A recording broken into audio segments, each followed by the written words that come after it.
¿Qué tal? Muy buenas noches. Hoy llevaremos aquí a la mesa de Punto de Encuentro esa noticia que destacaba en portada y en exclusiva El Día de La Rioja. Un profesor detenido por enviar mensajes sexuales a una escolar. Aquí lo estamos viendo. Los hechos ocurrieron hace 2 semanas aproximadamente y fue la propia dirección del colegio situado en Logroño quien, tras un comentario de la menor y comprobando su veracidad, lo denunciaron ante la policía. La menor recibió mensajes de contenido sexual a través de un dispositivo electrónico.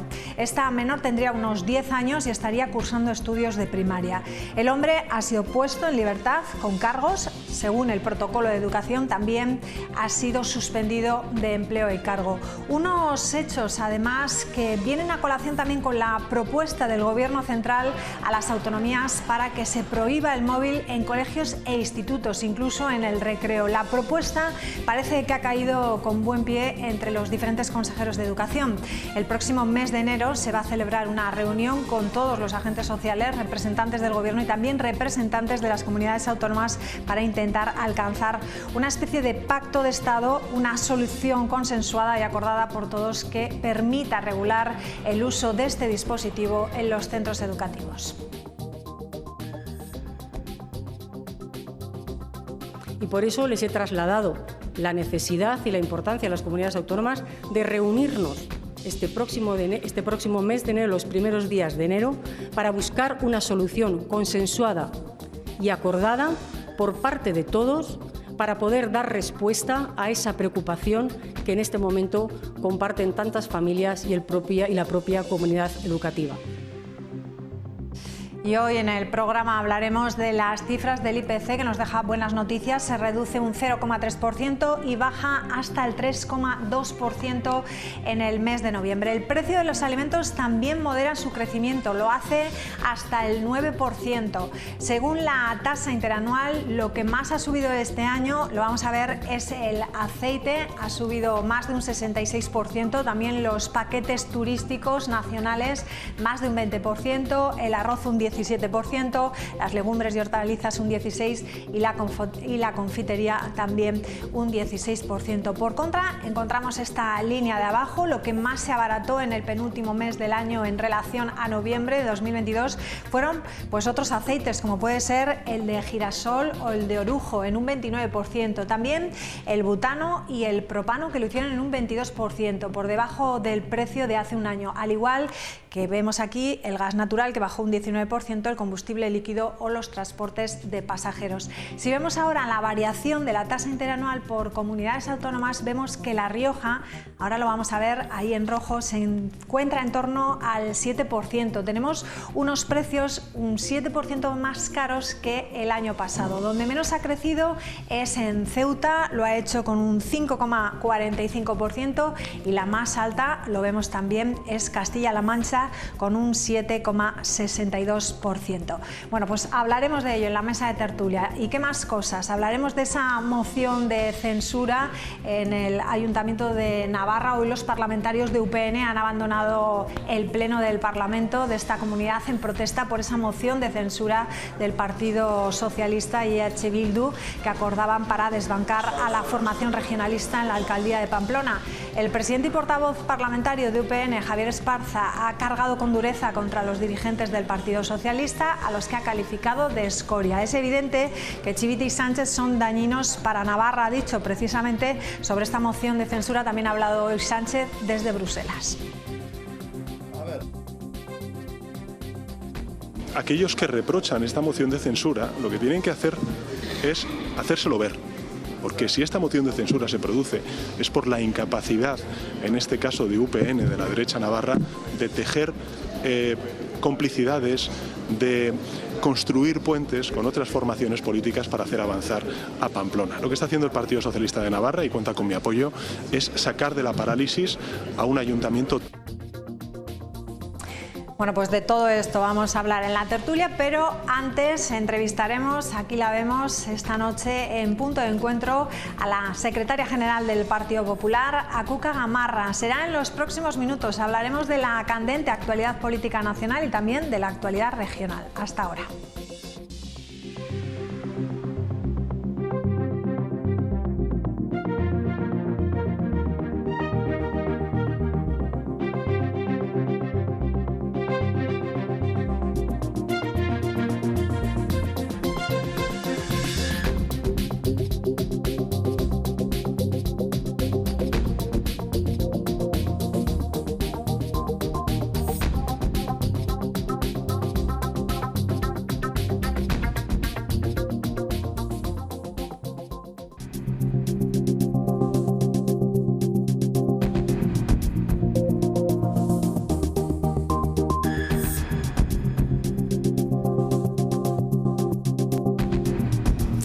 Bueno, pues vamos a darle ya la bienvenida a Cuca Gamarra, secretaria general del Partido Popular. ¿Qué tal? Muy buenas noches. Hola, muy buenas noches. Bienvenida de nuevo. Me gustaría preguntarle si agradece tener solo la responsabilidad de su cargo orgánico, como tiene ahora, y no compatibilizarlo con la portavocía del Congreso, o lo echa de menos. Pues la verdad es que hasta cierto punto se agradece, ¿no? Porque hacer dos cosas a la vez tiene su complejidad, sobre todo si las quieres hacer bien. Con lo cual estar centrada ahora mismo solo en la Secretaría General creo que es muy acertado, muy correcto, y como también me permite, y sigo muy activa en el Congreso de los Diputados, en la sesión de control y en el día a día, pues de alguna manera tengo ese enganche que no lo he soltado. No se pierde, ¿no? Bueno, ¿se va a reunir finalmente Feijóo con Pedro Sánchez? Hasta ahora les han ofrecido 3 fechas, pero no han respondido. Bueno, porque parece que lo único que le importa a Pedro Sánchez es una foto, y a nosotros lo que nos importa es sobre todo sobre qué hablar y de qué hablar, ¿no? Sobre todo ante la situación que se está viviendo en España, y cuando el contexto de la gobernabilidad que Pedro Sánchez ha establecido para mantenerse en la Moncloa, pues tiene que ver con la entrega de la igualdad de los españoles, ¿no? Al final crear españoles de primera y españoles de segunda, donde por cierto los riojanos estaríamos en la situación de los españoles de segunda, ¿no? Por eso lo importante, y en ese sentido se le trasladó a Moncloa cuando se recibió esa llamada, es el orden del día. Y no solo para introducir temas que queremos abordar, sino también para saber sobre qué hablar, ¿no? Bueno, se sabe, ¿no?, que es sobre el Consejo General del Poder Judicial, se sabe también que es hablar sobre el nuevo modelo de financiación autonómica y de cambiar también el término disminuidos dentro de la Constitución. Son importantes estos temas como para fijar una fecha. Sí, pero es curioso, ¿no?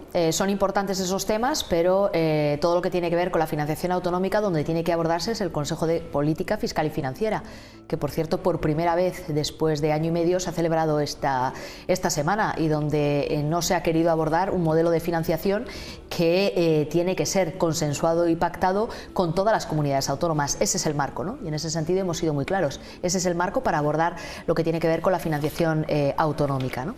Y por otro lado, pues en lo que afecta al artículo 49, es un texto que quedó perfectamente acordado en la pasada legislatura, y lo único que se exige es garantías de que solo sería eso lo que se afrontaría en esa reforma. Eso no es el problema. El problema no es ese, el problema es otro, ¿no? El problema es que al final Pedro Sánchez lo que busca es, ante tanta mesa con mediadores fuera de las instituciones e incluso fuera de nuestro país, buscar única y exclusivamente una foto, ¿no? De hecho, hablaba de esta reunión cuando ni tan siquiera habían levantado el teléfono. Tardaron varios días mientras se hablaba en los medios de comunicación. Para nosotros lo importante es hablar de la igualdad entre los españoles, hablar de la situación que está viviendo España y de otros muchos temas. Por eso es por lo que hemos pedido un orden del día más amplio y un orden del día en el que nosotros también introducir ciertos temas. El Consejo General del Poder Judicial, que me ha dicho. Bueno, y el Consejo General del Poder Judicial también es otro tema que está encima de la mesa, pero no solo su renovación, sino las garantías de su imparcialidad y su independencia. Vivimos un momento crítico, ¿no?, en todo lo que afecta al Estado de Derecho en nuestro país. Yo creo que eso no se les escapa a los riojanos, cuando se puede ver en el día a día que para que Pedro Sánchez haya conseguido los votos suficientes que le mantengan en la Moncloa después de haber perdido las elecciones, pues nada más y nada menos que se están constituyendo en el Congreso de los Diputados comisiones de investigación donde se quiere controlar desde el Poder Legislativo al Poder Judicial. Aseverando y afirmando sin ningún tipo de complejo y aceptándolo el Partido Socialista, que en España no somos una democracia plena y que en España existe una guerra sucia por parte de los jueces y que prevarican, ¿no? Eso sin duda alguna está al margen no solo del Estado de Derecho, sino que es una auténtica mentira y una humillación para la democracia española. En ese sentido, cuando se habla del Consejo General del Poder Judicial, alguno puede tener la tentación de solo querer controlarlo, ¿no? Y si vemos la hemeroteca y la historia más reciente de Pedro Sánchez al frente del Partido Socialista, si por algo se está caracterizando, no ya en esta legislatura, sino también en la anterior, es en querer copar y controlar todas las instituciones, y su gran objetivo es controlar el Poder Judicial. Nuestro gran objetivo es justo el contrario, es dotar de más independencia y de garantías de independencia al Poder Judicial. Por eso, Lo importante no es solo la renovación, sino que vaya acompañada de que esa renovación, que debe de garantizar la independencia de todos aquellos que sean nombrados, vaya acompañada de una reforma legislativa que nos la está exigiendo Europa y que lo que establece es que sean los jueces los que a partir de ahora elijan a los propios jueces, para que haya un sistema absolutamente con garantías de independencia. Con quien sí sabemos que se va a reunir Sánchez es con Junts, Puigdemont y Sánchez, parece ser también otra vez en el extranjero. ¿En qué términos cree que se va a sucederse esa reunión después de la amenaza de Puigdemont en el Parlamento Europeo? Pues mire, ¿en qué términos? Pues de absoluto bochorno. Bochorno para la democracia española, porque el presidente del Gobierno se va a reunir con un prófugo de la justicia, pero se va a reunir no para decirle que venga a España y rinda cuentas ante la justicia española y por tanto que actúe el Estado de Derecho. Por cierto, como Pedro Sánchez juró su cargo, ¿no? Cumplir y hacer cumplir la Constitución y el ordenamiento jurídico, ¿no? Y sin embargo ha pactado ser presidente del Gobierno con un prófugo de la justicia al que no lo quiere traer a España para que rinda cuentas, sino al que está tramitando ya cómo darle impunidad para que pueda venir a España después de haber atacado nuestro orden constitucional con el olvido y además con el arrepentimiento del Estado de Derecho, cuando evidentemente el Estado de Derecho no tiene nada de qué arrepentirse de haber actuado como actuamos después de los hechos del 2017. Y todos aquellos que tienen abiertas causas por aquellos hechos, algunos incluso han sido juzgados, han sido condenados y luego han sido indultados, pero es que de Puigdemont es hablar de un prófugo, de alguien que en un maletero se fue y no ha cumplido con las instituciones españolas en el ámbito de las responsabilidades penales, ¿no? ¿Qué le parece lo que ha pasado en Pamplona? ¿Cree que es fruto de los pactos antes de la investidura? Sin duda, ¿no? Si algo sabemos es que Pedro Sánchez no tiene límites y para él el fin justifica los medios. Y el fin es seguir siendo presidente del Gobierno de España. Los medios, todos aquellos que le exijan, quienes tienen un puñado de votos que hacen depender de esos votos el gobierno de Pedro Sánchez. Pedro Sánchez es quien ha decidido someterse a ese chantaje constante y por tanto estar secuestrado directamente por aquellos que lo que quieren es romper el proyecto colectivo que es España, ¿no? Y estos han sabido aprovechar su oportunidad, lo ha sabido aprovechar esa oportunidad en detrimento al final de la dignidad de los españoles y de la igualdad de los españoles, los independentistas catalanes, que están pidiendo una impunidad a cambio de la investidura. Eso es la ley de amnistía, pero es mucho más. No solo es la impunidad, es el reconocimiento por parte de los españoles que en nuestro Estado de Derecho existe corrupción y que fueron perseguidos. Y no fueron perseguidos. Ellos atentaron contra nuestro orden constitucional, quebrantaron nuestra convivencia y por tanto tienen responsabilidades penales que deben cumplir.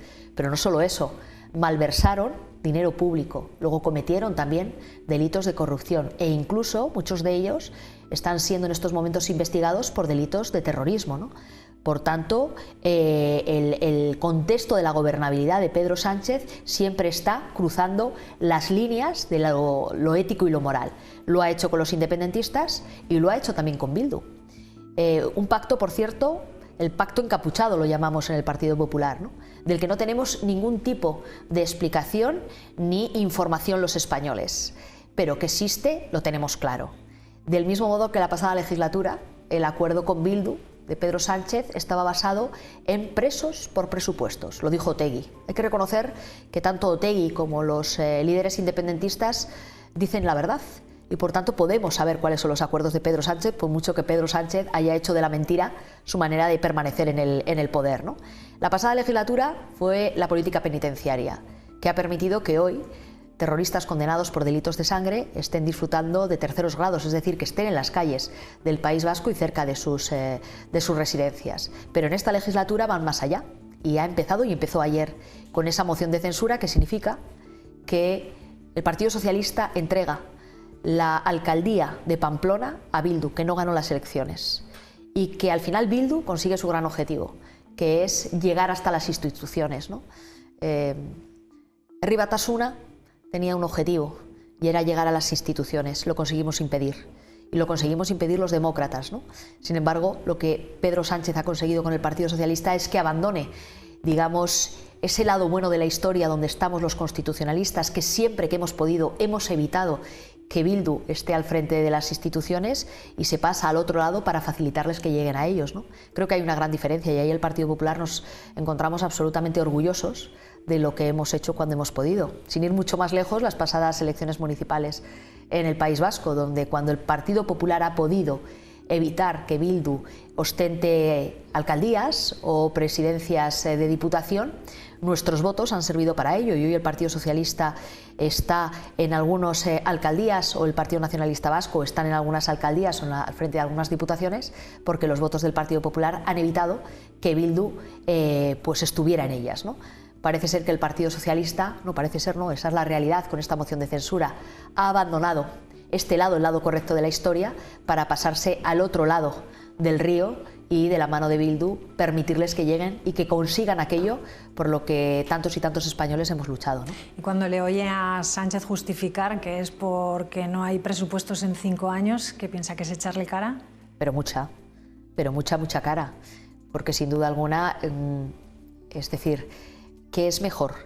El Ayuntamiento de Pamplona podría tener presupuestos si el Partido Socialista se sentara con UPN a negociar esos presupuestos. Pero es que lo que ha decidido es que para que tengan presupuestos, con quien quiere negociarlos es con Bildu. Y a quien quiere situar al frente de la alcaldía de Pamplona es a Bildu. Pero esto es a cambio de algo, esto está clarísimo. ¿Y por qué ahora? Evidentemente porque tenía que ser después, por supuesto, de las elecciones generales, para que esto no afectara al resultado electoral que pudiera tener Pedro Sánchez. No hay que olvidar que durante todo ese tiempo, hasta hoy, lo que ha estado diciendo una y otra vez Pedro Sánchez es que nunca pactaría con Bildu. Y sin mover una pestaña, le hemos escuchado decir una y mil veces: ¿quiere que se lo vuelva a repetir? Yo creo que hoy habría que decirle a Pedro Sánchez si puede volver a repetir que no pactará con Bildu. Porque ayer ya pactó con Bildu, le entregó la alcaldía de Pamplona, y evidentemente lo de los presupuestos es una excusa, porque la justificación es poder estar en la Moncloa. Pero el precio que pagan después de perder las elecciones, para evitar además la alternancia en nuestro país, creo que es un precio que los españoles no merecen, y que los españoles, y entre ellos los riojanos, por ahí no pasamos. Si Pedro Sánchez cree que la sociedad española es un trágala, pues creo que no nos conoce a los españoles, y que la reacción que está habiendo en la sociedad, sobre todo se ha podido ver esas movilizaciones en el ámbito de la amnistía, es un síntoma muy claro de que no nos resignamos, que no vamos a estar callados y que no vamos a estar quietos. Y esto significa que hay esperanza, y que cuando haya una posibilidad de volver a las urnas, hay una alternativa, que es la del Partido Popular, es la de Alberto Núñez Feijóo, dispuesta a, desde los principios y desde los valores, de los valores democráticos, decirle a los españoles que hay una manera de hacer las cosas de un modo correcto, ¿no? Bueno, hablando de gobiernos, vamos a hablar del gobierno de La Rioja. ¿Qué le parece el gobierno de Capellán en esto, o qué valoración puede hacer de estos meses de gobierno? ¿Cómo lo ve usted? Pues yo lo veo muy bien, lo veo en plena forma, ¿no? Y sobre todo veo algo que es la grandeza de la política en los momentos que estamos viviendo, ¿no? Donde hay tanto deterioro institucional y democrático. Y es el cumplimiento de la palabra dada a los riojanos. Los riojanos votaron al Partido Popular, nos dieron al Partido Popular y por tanto a Gonzalo Capellán una mayoría absoluta para que pudiéramos gobernar con estabilidad y sobre todo para que cumpliéramos aquello que estaba en nuestro programa electoral. Y no ha pasado tanto tiempo y los riojanos ya pueden ver cómo se han bajado los impuestos, cómo se está gestionando mucho mejor, cómo la preocupación del gobierno de Capellán es la sanidad pública, el que se reduzcan las listas de espera, y en eso ya hay datos y por tanto ya hay gente, ya hay riojanos beneficiándose de todo ello, y creo que eso marca la diferencia. Y con ese trasfondo que creo que es fundamental, ¿no? El cumplimiento de la palabra dada, que todo lo que está en ese programa electoral, como siempre dice el presidente Capellán, es lo que va a hacer, porque esa es la confianza que le hemos dado a los riojanos. Así que muy orgullosa de cómo está funcionando todo. Tal y como está, diría yo, el patio político, la crispación que hay, también un poco el desapego de la población, ¿cómo está la salud del Partido Popular aquí en La Rioja? Pues muy bien, ¿no? Yo creo que este año 2023, que estamos a punto de terminar, es un año en el que podemos hacer un balance muy positivo en términos de la salud del Partido Popular, ¿no? La salud al final de un partido se mide, digamos, por dos variables. Por un lado, los resultados electorales, y por otro lado, la unidad interna y el día a día del partido. Los resultados electorales están ahí. El Partido Popular ha obtenido en la comunidad autónoma de La Rioja el resultado en las generales más alto del partido. Por lo tanto, creo que eso es un buen síntoma de la confianza que tenemos de los riojanos. En las autonómicas hemos tenido una mayoría absoluta y en las municipales también hemos tenido una muy buena cosecha. Es decir, que el año 2023 en términos políticos es una gran cosecha para el Partido Popular de La Rioja, que incluye también que estemos gobernando con mayorías absolutas, fundamentalmente para el 90% de los riojanos desde los ayuntamientos. Pero no solo es una cuestión de dónde estamos, ¿no?, sino cómo lo estamos haciendo. Y es importantísimo que lo estemos haciendo no levantando muros, como dice Pedro Sánchez que él quiere hacer entre españoles, sino tendiendo puentes y entendiendo que la buena política es la que busca los puntos de encuentro y sobre todo gobierna para todos, ¿no? Y el Partido Popular no solo está gobernando para los que nos han votado, sino que tenemos un compromiso con toda la sociedad riojana y lo que queremos es que a todos nos vaya bien, a los que han votado al Partido Popular y a aquellos que no lo han hecho, pero que evidentemente merecen y tienen en el Partido Popular el mejor gobierno posible. Y luego, en términos de salud interna, el congreso que acabamos de celebrar el pasado 25 de noviembre creo que es la demostración de que también el año 2023 es un año en el que el Partido Popular ha recuperado sin lugar a dudas una unidad interna que era muy necesaria y sobre todo en ese sentido pues un único objetivo, y es servir a La Rioja y a los riojanos desde el proyecto político del Partido Popular, que es un proyecto reformista, que es un proyecto que tiene como objetivo el crecimiento de esta comunidad autónoma desde también el fortalecimiento de los servicios públicos. Aquí en La Rioja nos preocupa un proyecto de alta tensión que parece ser que se le ha dado el visto bueno. Va a atravesar, no sé si son 250 kilómetros con torres altísimas que van a recorrer pues nuestra tierra. Hay un clamor para que eso no salga adelante. No sé qué se va a poder hacer. El gobierno ya ha dicho, el gobierno de aquí, que va a hacer todo lo posible. Todo lo posible, ¿no? Yo creo que esa alta tensión también está en la sociedad riojana, que está en contra de este proyecto. Y está en contra de este proyecto no por capricho, sino porque lo que estamos defendiendo es nuestro territorio, que está lleno de valores, que está lleno de un paisaje fantástico y que evidentemente un proyecto de estas características nos parte en dos. Y sin duda alguna este es un proyecto en el que todos los riojanos estamos unidos en frenarlo. Y eso es lo que vamos a hacer desde las instituciones, lo está haciendo el Gobierno de La Rioja y también desde el Congreso de los Diputados, exigiendo explicaciones al Gobierno de España, porque entendemos que este proyecto, que cuenta con el rechazo de La Rioja y de los riojanos, evidentemente no debe continuar. Y en este sentido no solo vamos a registrar una batería de preguntas al Ministerio, sino que vamos a pedir la comparecencia de la vicepresidenta cuarta en la comisión para que dé las explicaciones oportunas, porque tiene un impacto altísimo sobre el paisaje, pero también sobre una serie de valores culturales y patrimoniales de esta comunidad autónoma que deben de ser tenidos en cuenta y que por tanto se debe frenar este proyecto.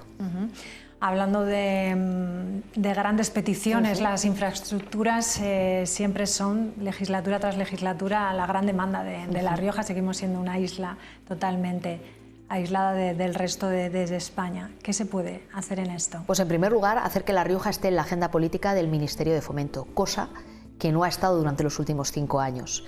Porque ya no solo estamos hablando de infraestructuras que hay que construir y en los que hay que invertir, ¿no?, y que llevan su tiempo, que hay que planificar, que hay que proyectar, que hay que financiar y que hay que ejecutar, ¿no?, sino que además hay cuestiones que se pueden resolver y que no se ha hecho. En la situación en la que se encuentra la actividad del aeropuerto de Agoncillo, pues es lamentable, y ahí sí que se puede hacer mucho por parte del Gobierno de España.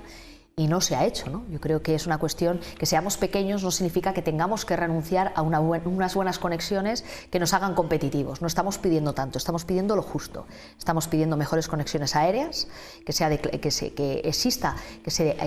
acuerde esa declaración de obligación de servicio público para nuestro aeropuerto, pero también que se mejoren las frecuencias de los trenes.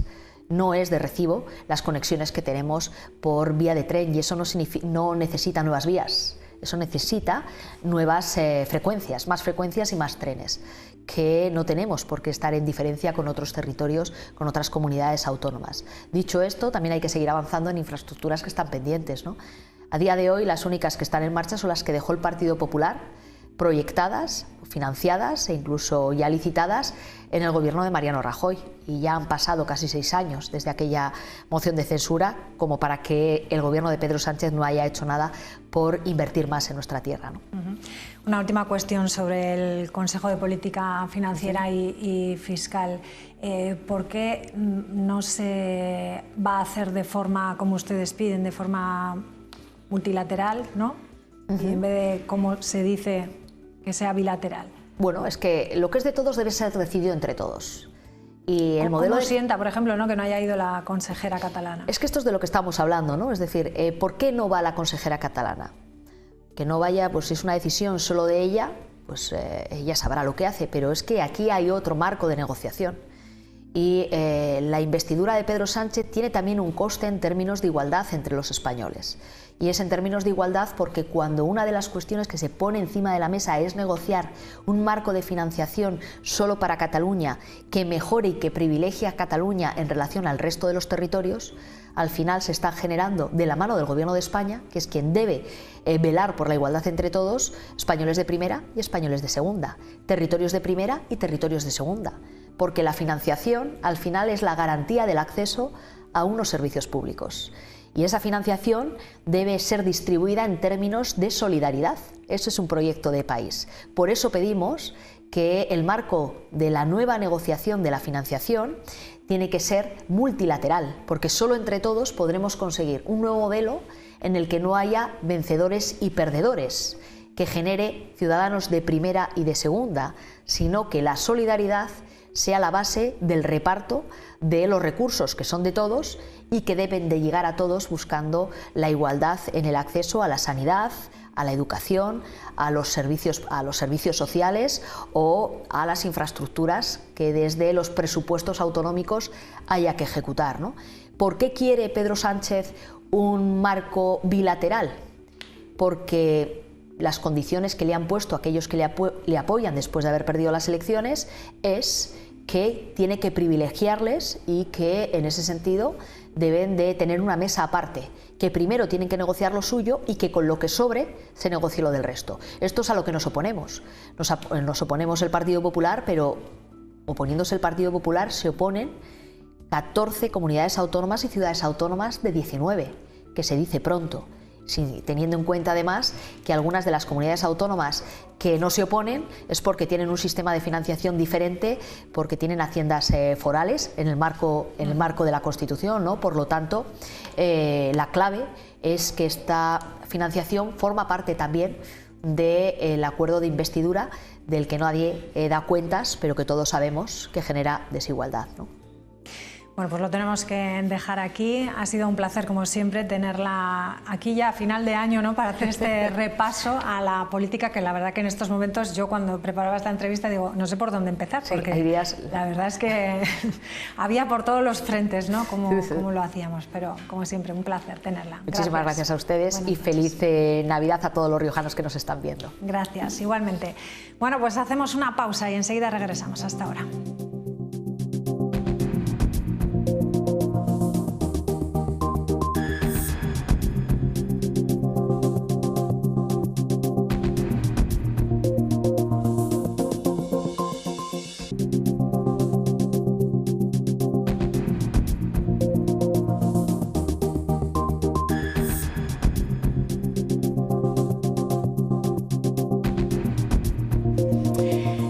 Y 31 minutos de la noche, vamos a saludar ya a nuestra mesa. Martín Torres, ¿qué tal? Muy buenas noches. Buenas noches. Jorge Ruano, ¿qué tal? Buenas noches. Buenas noches. Y Rubén Gil Trincado, ¿qué tal? Buenas noches. Hola, muy buenas noches. Bueno, acabamos de entrevistar a Cuca Gamarra. Hemos hecho un repaso por esta actualidad convulsa, podríamos decir, que cada día pasa una cosa nueva, y además se lo he dicho a ella cuando me despedía, digo, yo para preparar esta entrevista no sabía por dónde empezar a hablar, porque está complicado uno si tiene que empezar ¿no? Martín, ¿cómo está? ¿Cómo ves? ¿Cómo hubieses empezado tú la entrevista? ¿Por dónde hubieses empezado con ella? Pues mira, si fuese periodista, que no lo soy, este momento es fabuloso. porque tienes de dónde coger por cualquier sitio. Eso desde luego no me faltan temas. La política nacional está como está, la autonómica no te digo nada y la municipal con Pamplona, imagínate tú. O sea que tienes para lo que quieras. Sí, pero queda difícil. ¿Por cuál dices? ¿Por cuál empiezas, no? Rubén, ¿cómo ves tú la situación? Yo empezaría preguntando a Cuca Gamarra cuál es su trabajo como diputada nacional por La Rioja en beneficio de los riojanos, que es por lo que es electa, por esta comunidad autónoma. ¿Qué trabajo desarrolla por los riojanos? Luego, lo de arriba es por ende, pero yo creo que lo primero es esta tierra que la eligió como diputada. ¿Qué va a hacer, no? Por La Rioja, pues Claro. le hemos preguntado también. Trenes, aviones, carreteras, médicos, etcétera, etcétera, etcétera. ¿Cómo lo ves tú? Yo lo veo todo muy complicado, llevamos yo creo que años en una situación de crispación y cada vez tenemos una oportunidad y una meta para seguir en esta dinámica. Yo creo que habría que echar el freno en la política y bajarla al terreno, a lo que los ciudadanos y las ciudadanas necesitan, pero eso va a ser muy difícil. Cuando no hay una confrontación a la vuelta de la esquina, pues hay otro proceso de elecciones europeas y luego vendrán las catalanas y las de Euskadi y todo va a ser una campaña permanente. Y es agotador, ¿eh? Sí. Para la ciudadanía yo creo que es agotador. ¿Lo es para mí? La ciudadanía sí. No sé si escuchasteis ayer al líder del PP en Europa, la contestación que le dio Sánchez. ¿Qué os pareció, Martín? Pues hombre, yo creo que Pedro Sánchez fue a Europa pensando que estaba en el Congreso de los Diputados de Madrid y se equivocó. Y el presidente del Grupo Parlamentario del Partido Popular de la Comunidad de la Unión Europea, yo creo que le contestó como le tenía que haber contestado. Lo que pasa que Pedro Sánchez no se dio cuenta y ya se estaba marchando. Ha dicho que eso le inhabilita, ¿no?, para cualquier sí, cargo en la Unión Europea. Hoy ¿no? mismo le ha puesto una cruz para posibles, pero bueno, los políticos son así. Él ha puesto una cruz para posibles puestos en Europa, ¿no? Bueno, yo creo que sacarle a un alemán el tema del Tercer Reich, yo creo que no es oportuno, me parece a mí. Además diciendo cosas que creo que no eran lógicas ni eran ciertas de España. Pedro Sánchez, vamos. Yo creo que sacar el Tercer Reich a un alemán no está muy... Máxime cuando en Alemania socios que tiene Pedro Sánchez serían ilegales, porque el Partido Comunista en Alemania está prohibido, lo mismo que el Partido Fascista. O sea que, bien, es otro tema. Yo creo que Pedro Sánchez se equivocó. Estamos viviendo momentos difíciles, como decíamos también, ¿no?, que la gente parece que se despega un poco más de la política, pues por estas cosas, ¿no? ¿O no? Sí, la verdad es que estamos... antes la política se entendía como política con mayúsculas.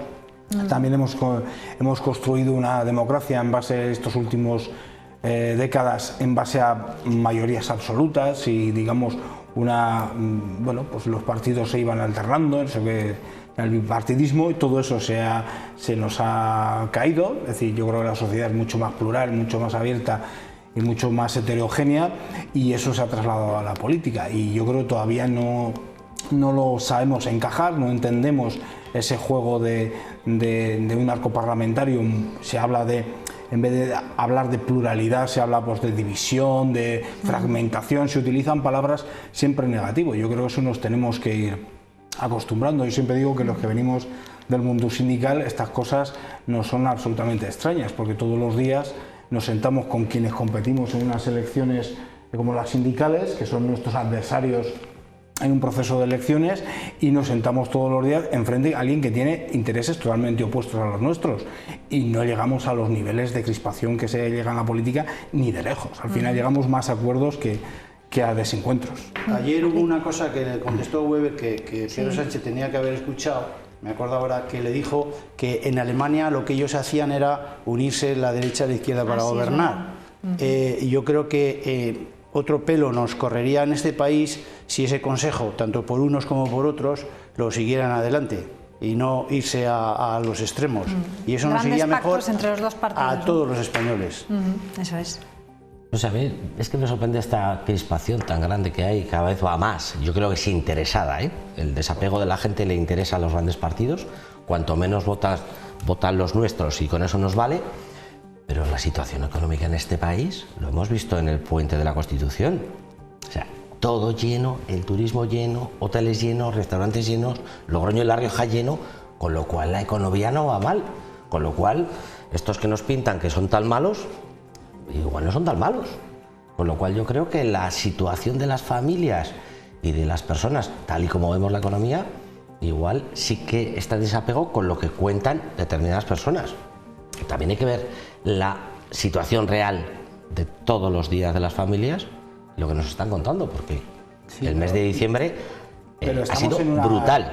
Estamos en una política de las emociones, no de la realidad. Es decir, la realidad de muchas personas en estos últimos años ha mejorado con el salario mínimo interprofesional, con el acuerdo de reforma laboral que también llegamos con la patronal, con el incremento de las pensiones, pero gente que les ha mejorado la vida en ese aspecto se mueven, bueno, pues por la política de las emociones, porque ahí es donde, bueno, pues no importan los datos, no importa lo que realmente hagas por la gente, sino, bueno, pues apelas a las emociones, bueno, más primarias de la patria, de la libertad, de elementos que al final no te dan de comer, no te llenan el plato de lentejas, pero son los que realmente deberían importar. La bandera, a la que algunos hacen gala, al final no deja de ser una bandera que no está en el plato, ¿no? Y al final yo veo la economía de este país, las pensiones, el salario mínimo y la situación de muchas familias, y me alegro enormemente de ver La Rioja hasta arriba de gente, que eso es bueno para muchísimos sectores económicos y eso es una buena señal. Yo creo que ese es el camino a seguir y por lo tanto igual hay que relajarse todo el mundo y seguir por el camino de que a todo el mundo le vaya bien, en vez de tanto enfrentamiento, cabreo, mosqueo, incluso en muchos casos insultos y cosas que hemos visto últimamente que, bueno, ver a dirigentes y vicepresidentes de determinados gobiernos autonómicos diciendo barbaridades por la calle, pues no sé yo si es lo mejor. Bueno, yo en cuanto a la economía, evidentemente la gente lo que hace ahora es ahorrar menos, gastar más, porque hemos pasado unos años de crisis de COVID que la gente no ha podido gastar un duro, pero el hecho de que los pensionistas, y eso tú como sindicalista lo sabrás mejor que yo, ha sido el único sector que no ha perdido poder adquisitivo en este país, dice mucho. Dice mucho de varias cosas. Primero, que el resto de los sectores no están bien pagados o la productividad no es la adecuada. Y segundo, que las pensiones, que tenemos un agujero muy grande, no podemos estar incrementando las subidas que se están haciendo, aunque se diga que es para cubrir el IPC, porque lo que no podemos hacer es tener pan para hoy y hambre para mañana. Las pensiones hay que cuidarlas y lo que tienen que ser es sostenibles en el tiempo y eso es muy complicado. Y la gente tiene que salir, y evidentemente que tiene que salir. La gente trabaja, hay unos cuantos millones de españoles que están trabajando y lo que quieren es disfrutar, pero cada día se ahorra menos. La economía no está tan bien como parece, yo creo que es un espejismo. ¿Cuántos afiliados a la Seguridad Social hay en España ahora mismo? Creo que 9 o 10. A la Seguridad Social. Ah, perdón, pensaba que pensaba que me decía... Afiliados a la Seguridad Social, creo que es la cifra más alta estamos en los últimos... en récord. Bueno, en récord, con lo cual...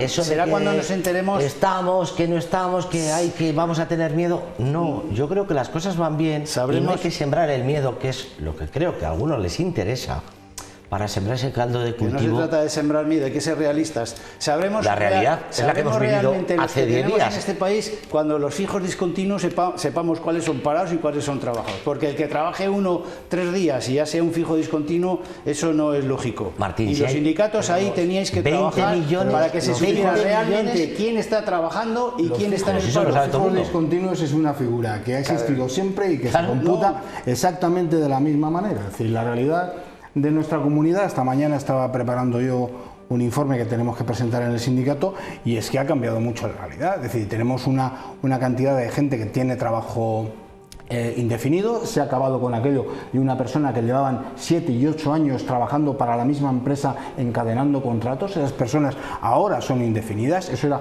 un abuso por parte de los empresarios y eso genera una sensación de estabilidad en las personas. Es decir, y eso da confianza. Lo planteó el presidente del Consejo Económico y Social de España cuando vino aquí y decía que efectivamente el solo hecho de pasar de un contrato temporal a un contrato indefinido, aunque no hubiera una garantía total, eso aumentaba la confianza de las personas y les hacía ahorrar y consumir más proporcionalmente. Y hay que recordar que en este país el consumo interno de las familias es uno de los motores de economía y de crecimiento y por lo tanto, todo lo que sea invertir en la gente sale bien. Es decir, a coger la hemeroteca. O sea, se iba a acabar el mundo en este país, se iba a destruir el empleo y la economía de este país, pero dejándolo arrasado si subía el salario mínimo interprofesional, lo que estaba establecido. Hoy, al día siguiente, bueno, pues vemos que no, que genera empleo, que la gente consume, que la gente intenta llegar a fin de mes y que es la propia patronal la que hoy pone encima de la mesa un incremento que hace unos años era insospechado. Inviable. Se ha demostrado que si hacemos cosas distintas, los resultados son distintos. Se ha demostrado, que lo dijo el Banco de España, que no lo digo yo, que la subida del salario mínimo interprofesional produjo 50.000 parados más en este país. Es decir, la subida del salario mínimo interprofesional a quien perjudica es siempre a los más débiles. A los más débiles, porque si tú eres un empresario y le tienes que subir el salario a alguien que no te está produciendo lo que tú le vas a dar, pues no lo contratas. Martín, pagar un salario a alguien que no te está produciendo, claro. Eso es de un mal empresario, para empezar. Perdona. Es decir, y alguien que no te produce lo que tú le tienes que pagar, no se lo pagas, no lo contratas. Martín, tú estás diciendo que alguien que cobra 700 euros no puede cobrar 1.000. Que esa es la riqueza de un país y de las familias. Eso es como las pensiones, el cuento que nos metió alguno. Depende de lo que haga. Si no hace nada, no hace nada. Si un empresario no puede pagar el salario mínimo, es que su modelo de negocio no funciona. No funciona. Si los empresarios que dicen eso son los que voy a tener que despedirlo y contratarlo ilegal. Las pensiones. Y sabemos con nombre y apellidos qué sectores son. Correcto. Los mismos que se están oponiendo día tras día a la subida de los salarios. Y cada vez que tenemos un proceso de denuncia y de explotación de trabajadores, sabemos qué sectores. Si hace falta lo decimos aquí encima de la mesa. Que es habitual.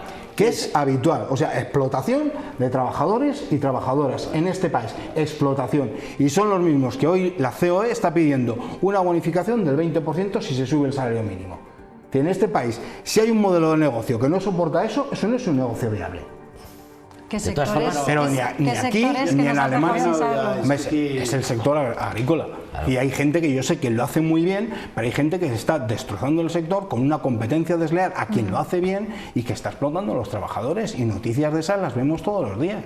Pero da igual que sea La Rioja, que sea Murcia o que sea Extremadura. Y el sector agrícola, lo ha mejorado. Una absoluta barbaridad. Una barbaridad, pero es que hay gente que se está dejando la vida por sacar sus negocios, explotaciones, que es un sector fundamental y se está dejando la vida por hacer las cosas bien y sin embargo hay otros que los están hundiendo a base de hacer las cosas mal.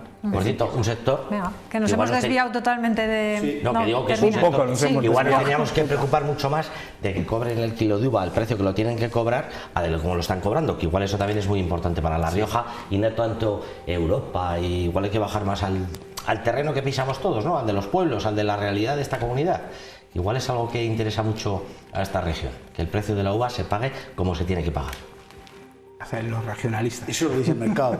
No, sale uno que pisa los 174 pueblos de La Rioja. No, el mercado no lo dice, lo dice la ley de calidad, la ley que marca el precio. Que no puedes pagar tú. ¿Cómo que no podemos pagar? No, tú como marques los precios por ley es la ruina de cualquier sector, de cualquier mercado. Pues entonces que nos lo marquen los demás. Libre toda la vida, el mercado tiene que ser el mercado libre con una regulación. El vino de Rioja no se puede pagar el kilo de uva a 0,48. Hay que pagarlo mínimo a 0,80 para que esto sea rentable y si no se acabó esta comunidad. El mercado, igual que un par de zapatos de Arnedo no se puede pagar a 12 euros. No se produce. El mercado tiene que ser libre. Pero el mercado y el mercado es libre hasta que el mercado no funciona y entonces somos nosotros los que pagamos la factura.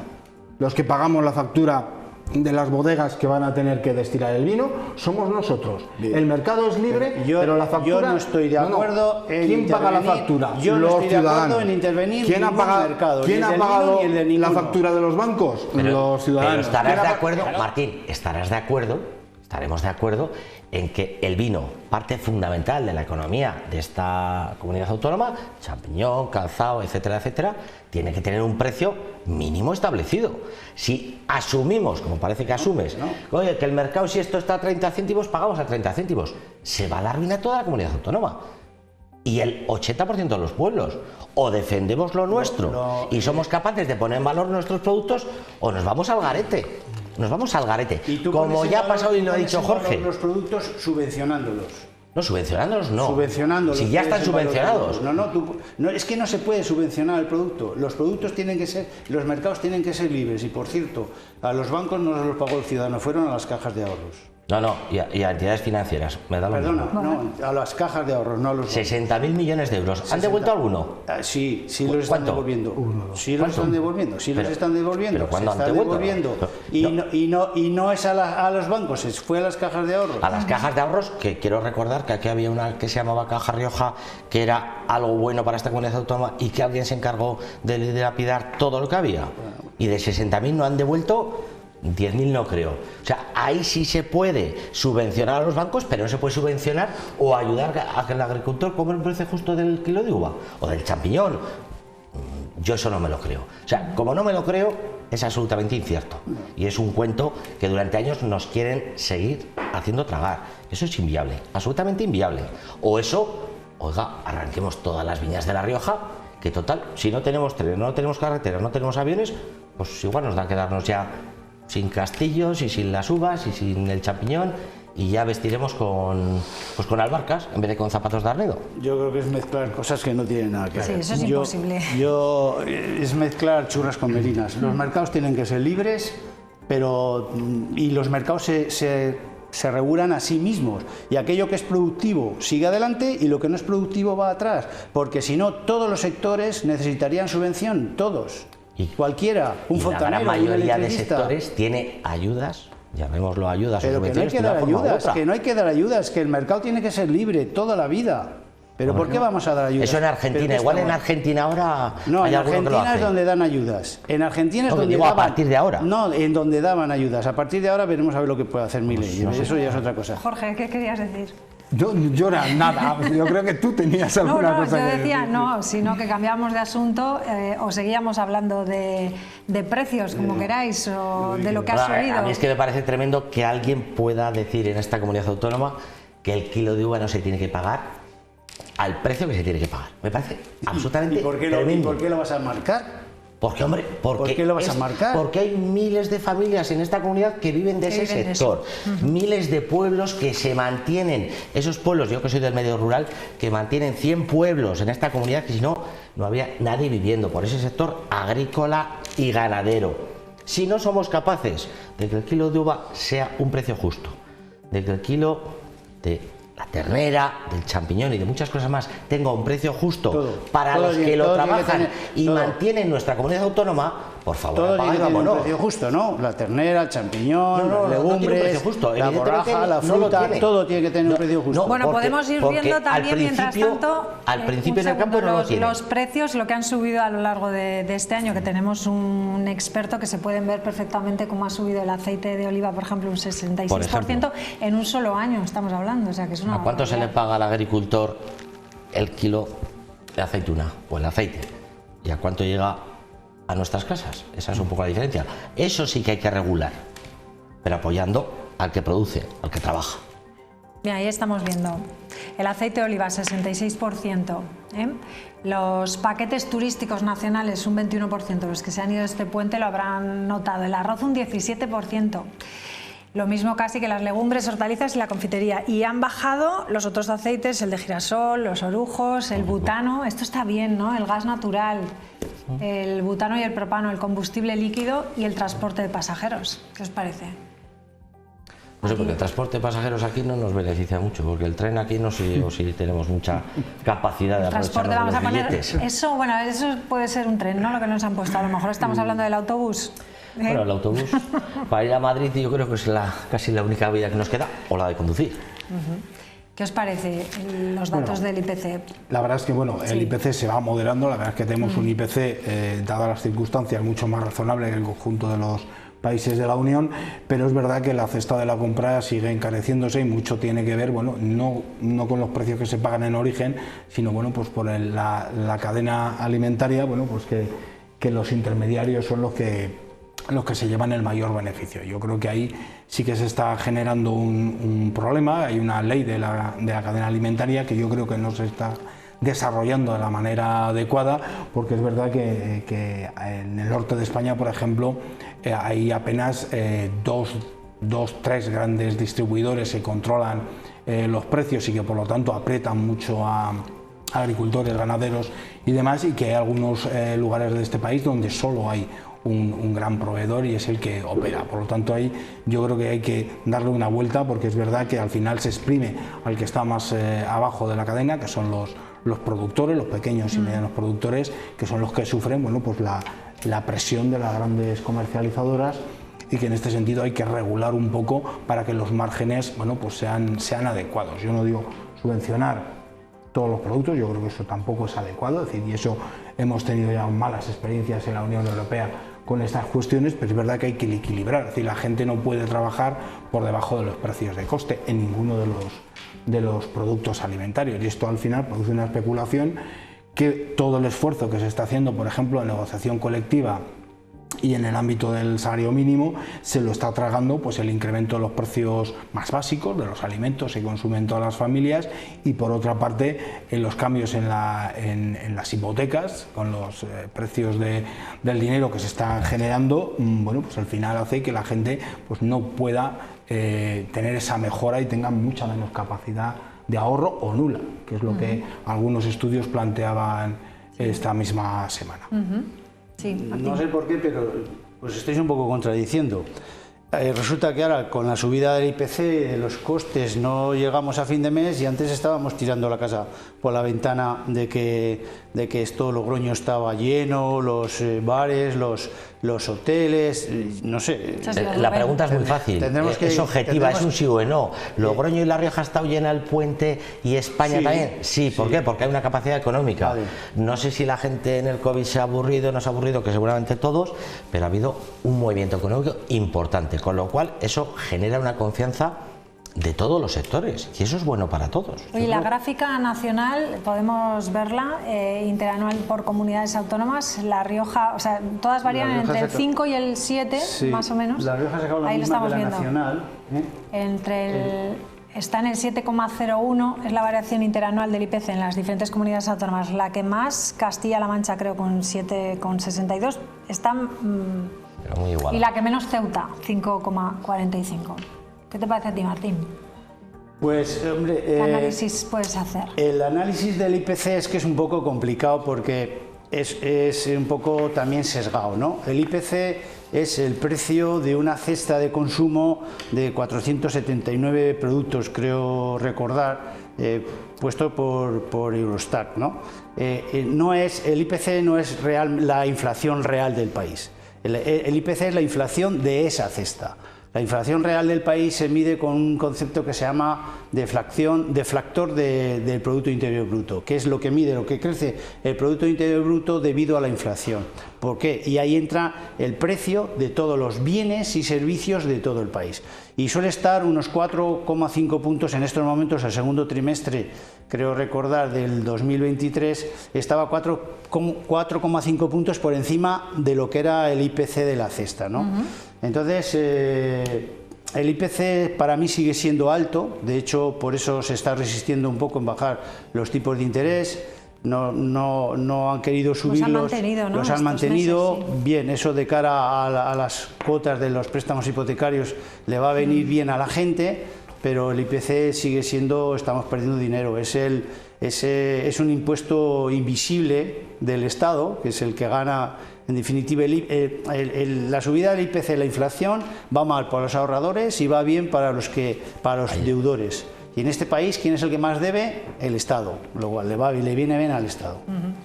No tenemos para más. ¿Algo para terminar? ¿Alguna reflexión para terminar? No. Yo le diría a Martín que sigo defendiendo que los precios tienen que tener un precio justo, y sobre todo en esta comunidad autónoma que vivimos del campo y del medio rural. Pues yo te diría que como liberal digo que los precios no los tiene que imponer el Estado, ni el gobierno, ni nadie. Los precios se tienen que marcar en el mercado. La mano invisible del mercado es quien tiene que marcar el precio. La calidad. Y si hay aquello con calidad, naturalmente, tú vas a comprar con calidad. Y si hay algo que no renta, pues no se producirá. Y yo no digo el vino hay que defenderlo, evidentemente, y habrá otros métodos y otros sistemas para defender a toda la población agrícola y vitivinícola de esta comunidad autónoma. Pero los precios tienen que ser libres. Pues otro día hablamos de mercado libre o especulación. Sí. También vamos a hablar también de especulación algún día y que también tenemos que ir ya, lo dices de antemano para venir preparado. Que lo digas de antemano para venir preparado. Sí, claro. Hombre, eso es un buen tema, Jorge Martín, ahí a tope. Sí, venga, pues os invito entonces a los tres, ¿o qué? Madre mía. Hecho. Sin problema. Venga, pues perfecto. Nos vamos. Muchísimas gracias a los tres y a todos ustedes les invito ahora a que visiten Villoslada con Qué Vida, con nuestro compañero Carlos. Pásenlo bien. Adiós.